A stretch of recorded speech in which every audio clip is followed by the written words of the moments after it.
Hello, I'm Reg Watson, Tasmanian historian and author. I've put a few thoughts together about where Australia is going at the moment. Something has gone wrong with Australia, indeed the whole Western world. We seem to have lost our way. We all feel it and many people say it. There is great confusion, disunity and a vacuum in direction. Our leaders are insipid and tossed around by prevailing political and social whims. Very few statesmen exist. Our leaders that can steer us in a right direction politically, socially or spiritually. Now in my mature years, I can compare what was to what now is. Young people only know what presently exists. For the past 30 years, the progress to our modern era has been rapid. We have lost an enormous amount of our national and individual freedom, nationally to one worldism, and individually to the state, and to political correctness, which only amounts to political censorship. Regardless of the complaint of this trend, it continues, it seems, unabated. Who actually is promoting it? Who determines what political correctness is? And who implements it? We live in a very permissive society. There's no morals anymore. When I was growing up, there was always the church in the background. As a family, we weren't generally church goers, but a respect existed, and there was the need to be christened, confirmed, and married in one. The church in all its denominational forms was the conscience of society. It played a role in direction and guidance. Without being overburdened, perhaps like in some European countries, it had a good influence in Australia. 90% of the population, when I was growing up in the 1950s and 60s, would describe themselves as Christian, even though many were nominal. Today, testified by the last census, it had been dropped to 50%. The church has seen a rapid demise over the last 4 decades. It has lost its influence, and some degree it is its own fault.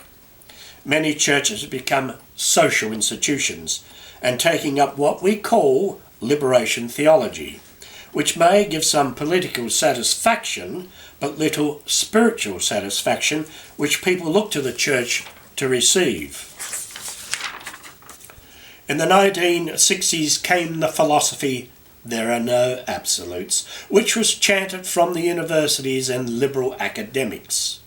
This radical thought gained acceptance and is now taken for granted that we all believe in it.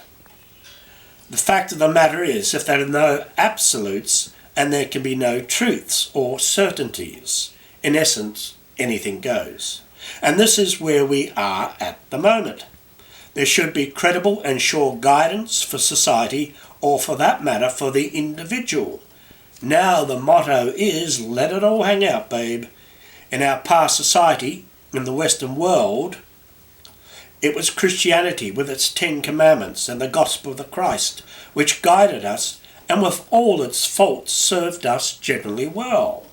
For overseas society, it was Buddhism, Mohammedanism, Confucianism, Judaism, or whatever, that served them, and it shaped their society as Christianity did ours. What was suited for one may not have been suited for another. 1917 saw the rise of communism, which became the new religion for many societies, even in Europe. A brutal, cold and nasty philosophy, where the person was an instrument of the state and the woe betide anyone who got in the way.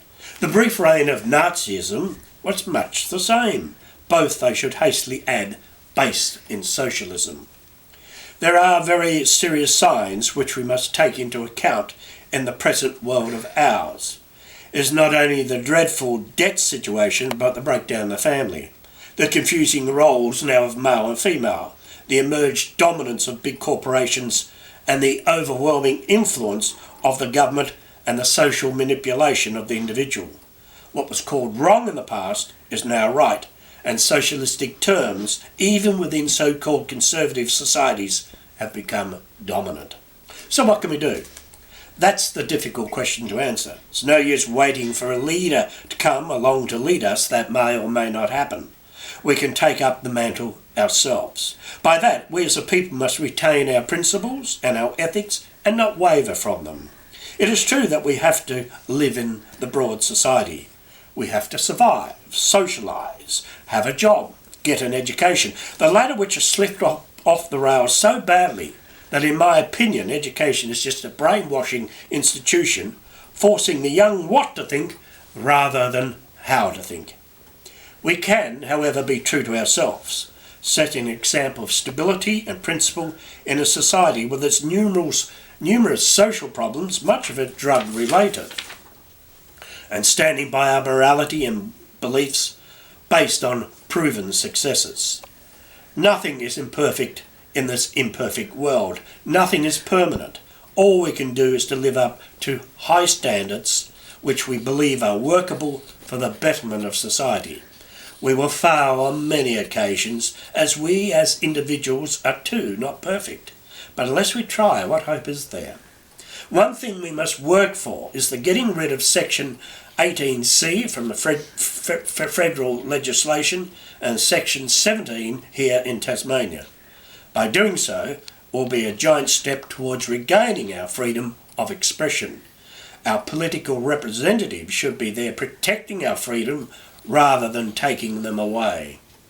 Defending and promoting those past and proven workable beliefs and institution must be our goal, and by living as an individual according to those things which we hold so dear.